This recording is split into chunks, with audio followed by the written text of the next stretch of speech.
प्यारे बच्चों नमस्कार। और आज के पाठ्यक्रम में हम चलते हैं रघुवंशम नवमा पाठा पृष्ठ क्रमांक 39 निकाली होगी संभवतः पुस्तक महाकवि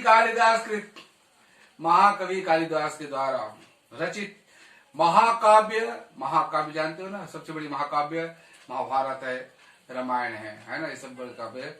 वो महाकवि कालिदास द्वारा रचित रघुवंशम, ये भी महाकाव्य के प्रथम सर्ग मतलब प्रथम अध्याय पाठ, अंग्रेजी में लेसन भी कहते हैं ना, से लिया गया है। इस काव्य में राजा दिलीप है ना, से लेकर के अग्निवर्ण तक इक्ष्वाकु वंश राजाओं का वर्णन किया गया है ना। रघुवंशम रघुकुल रीति सदा चली आई, प्राण जाई पर वचन न जाई, उसी रघुवंशियों का वर्णन किया गया है।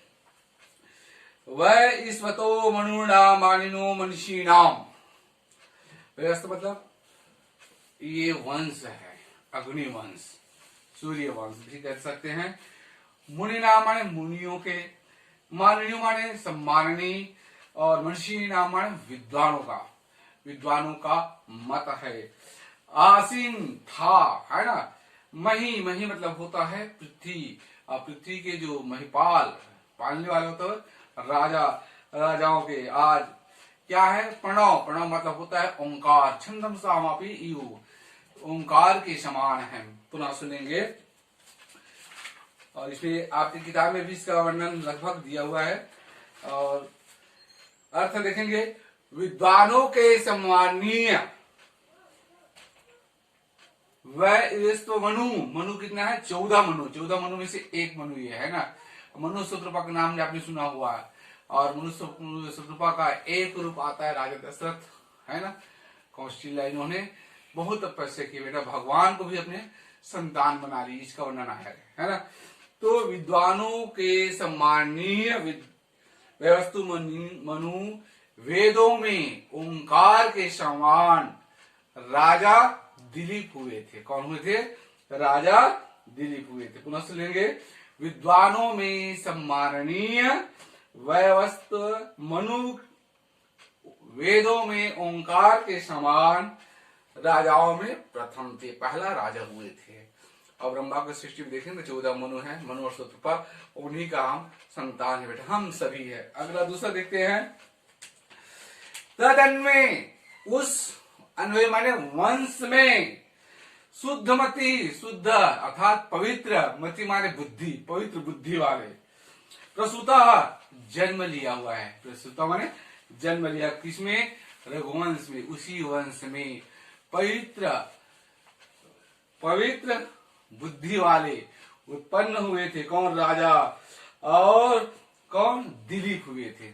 जिस प्रकार से जब समुद्र मंथन हुआ है, समुद्र मंथन में बेटा 14 रत्न निकले हुए थे, उनमें से एक रत्न है चंद्रमा भी है। सबसे पहले जहर लिखा, हलाहल जिसको कहते हैं ना, और अंतिम में अमृत।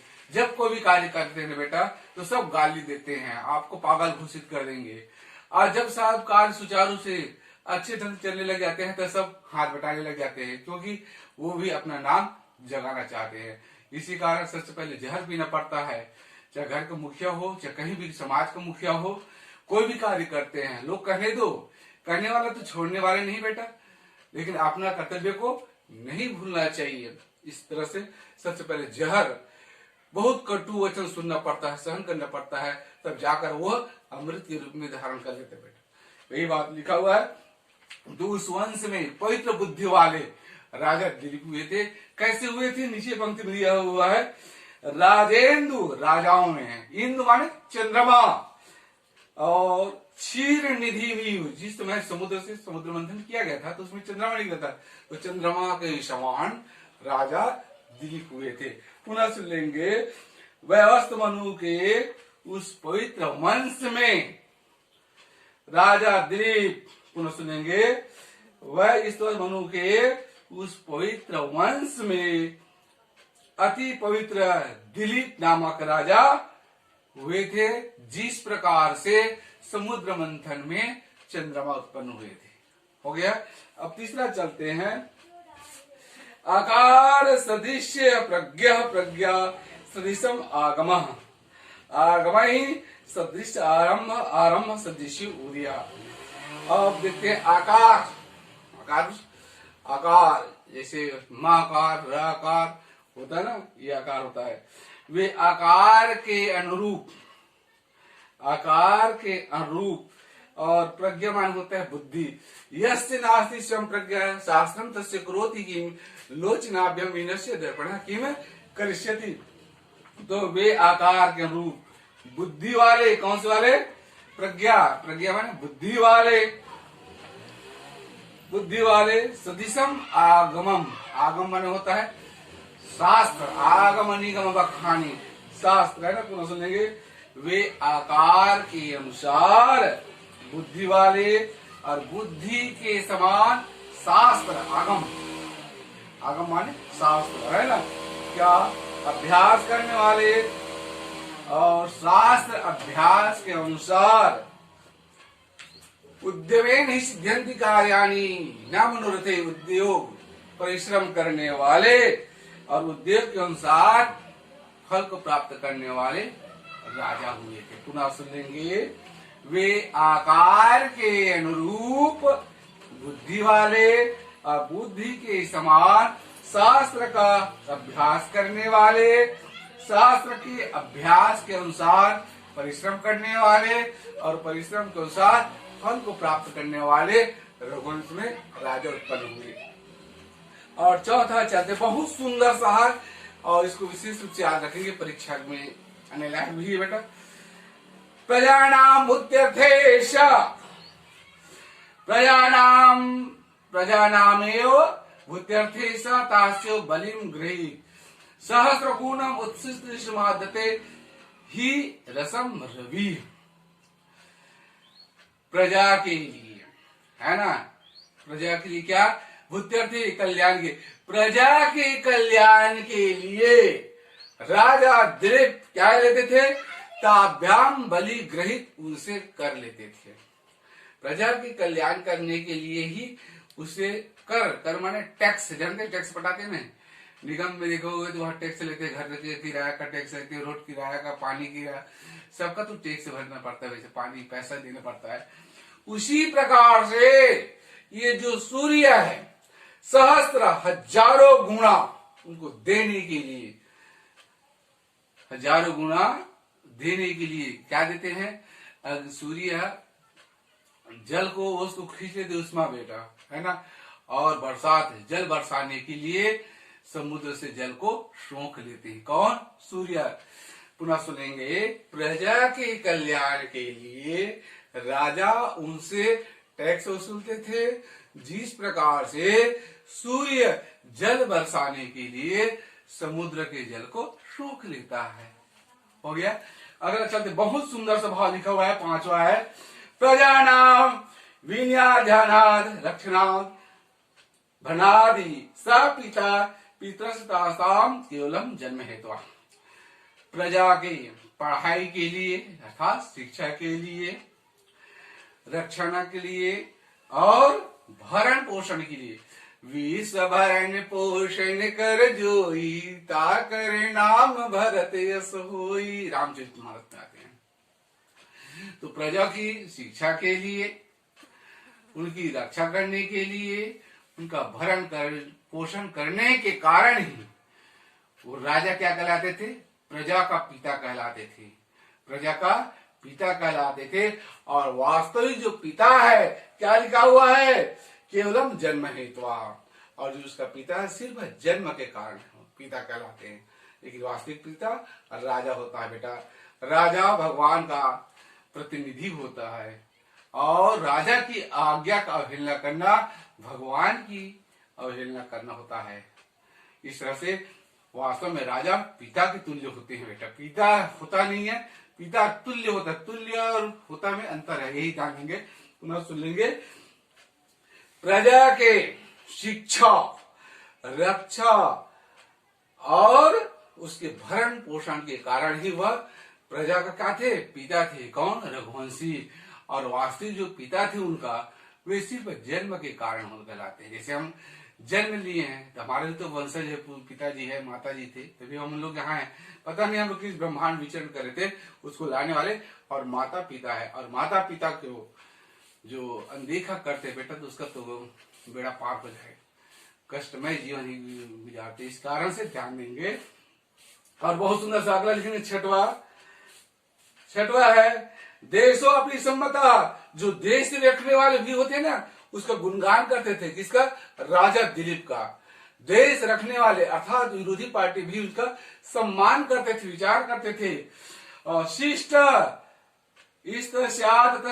यथा औषधम, जिस प्रकार से शिष्टाचार उसकी दवा है। पुनः सुन लेंगे, आगे देंगे। त्याज्यो दुष्ट प्रिय असो अंगुलिका और गच्छता।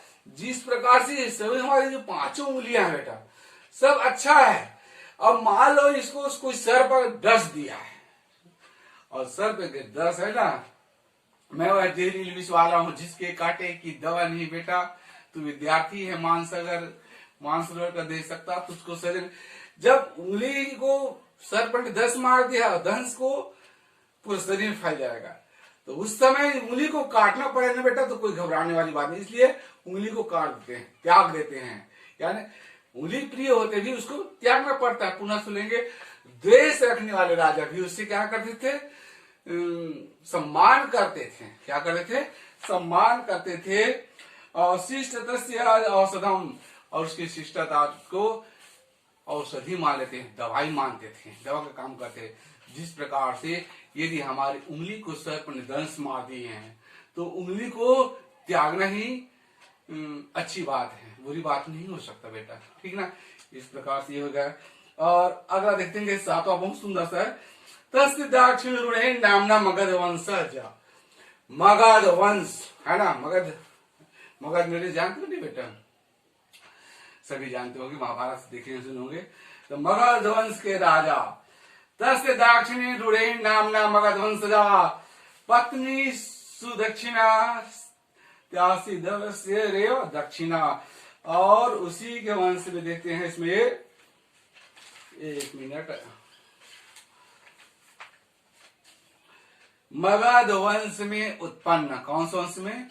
मगध वंश में उत्पन्न, और अधिक गुण होने के कारण, निपुण होने के कारण उसका नाम क्या है? सुदक्षिणा। पुनः सुन लेंगे, मगध वंश में उत्पन्न और अधिक निपुण होने के कारण उसका नाम सुदक्षिणा है। जिस प्रकार से नीचे पंक्ति में देखेंगे, तो यज्ञ से उत्पन्न कौन हुआ है? पुनः सुनेंगे, राम भगवान यज्ञ से उत्पन्न हुआ है, और यज्ञ करने वाले वशिष्ठ के माध्यम, वशिष्ठ के आदेश अनुसार पर सिंह ऋषि ने यज्ञ किया। तत्पश्चात पुत्रष्टि यज्ञ करने के बाद भगवान राम और 4 भाइयों का वर्णन आता है। और उसी प्रकार से कहते हैं, मगध वंश में उत्पन्न और अधिक गुणों के कारण ही सुदक्षिणा नाम वाली, दक्षिणा नाम की यज्ञ की पत्नी स्त्री के समान कर हुए राजा दिलीप की स्त्री हुए। पुनः सुनेंगे, मगध वंश में उत्पन्न अधिक गुणों के कारण सुदक्षिणा नाम वाली, दक्षिणा नाम की यज्ञ की स्त्री के समान राजा दिलीप की पत्नी हुई। हो गया। अगला चलते हैं, 8वां है, अर्थ अभ्यस्य विधाताराम प्रयतो पुत्र काम्या, तो दंपति वशिष्ठस्य गुरु जगवतुम आश्रमम। बहुत सरल सा है, और हम लोग भी इच्छा करते। पहले क्या है, संतान की सभी इच्छा करते, लेकिन संतान उत्पत्ति करने की क्षमता उसमें बहुत कम थी, है ना। और आज तो बहुत एक सत्र हुए नहीं कि आपका गोद में बच्चा खेलने लग जाते हैं बेटा, यही भाव है। तो उसके बाद पुत्र की इच्छा से क्या करते? कामना है, इच्छा में कामना है। किसकी पूजा करते?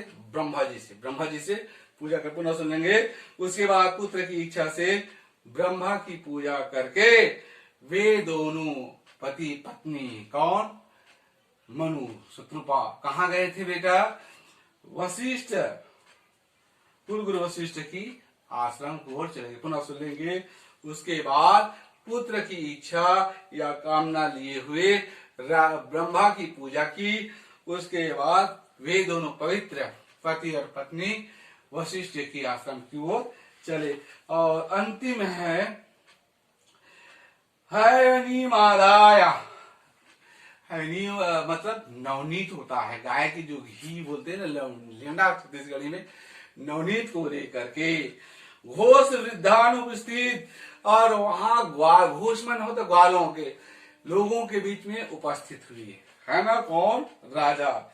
गाय का ताजा मक्खन लेकर के उपस्थित हुए वृद्ध ग्वाल वालों के बीच जंगलों के, क्या लिखेंगे? वन्य नाम मार्ग शाखी नाम, जंगल में जो वृक्ष होते हैं उन वृक्षों के नाम पूछते हुए आगे बढ़े। पुनः सुने। गाय का ताजा मक्खन लेकर के उपस्थित हुए वृद्ध गोपियों से जंगलों के वृक्षों के नाम पूछते हुए चले गए। इस प्रकार से ये पाठ समाप्त होता है और आज के पाठ को यही परिणाम दिया जाता है। जय हिंद।